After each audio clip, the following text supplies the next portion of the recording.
Marami ng tindahan at negosyo sa panahong ito, kaya hindi basta-basta ang kompetensya sa pagtitinda para lang makakuha ng pansin at makakuha ng mamimili.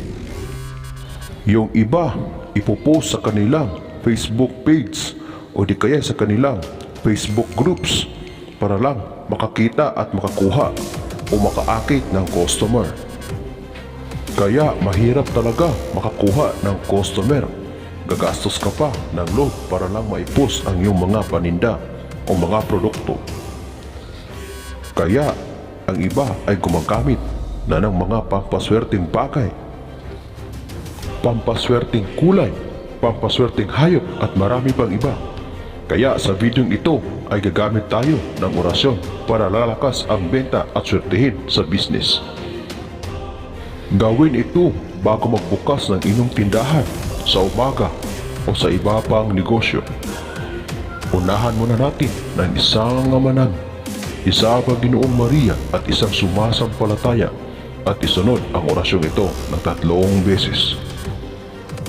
Ama namin, sumasalangit ka, sambahin ang pangalan mo, mapasa amin ang kaharian mo, sundin ang loob mo dito sa lupa para nang sa langit.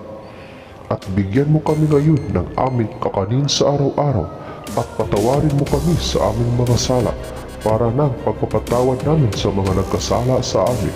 At huwag mo kaming ipahintulot sa tukso at iadya mo kami sa lahat ng masama, sapagkat iyo'y nagmumula ang kaharian at ang kapangyarihan at ang kaluwalhatian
inyo pa rin kung ito ay inyong paniniwalaan.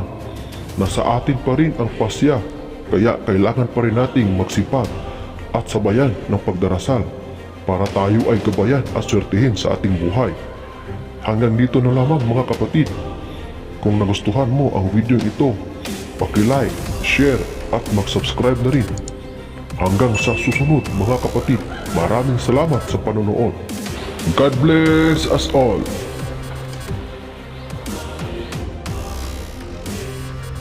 Hanggang sa susunod na episode.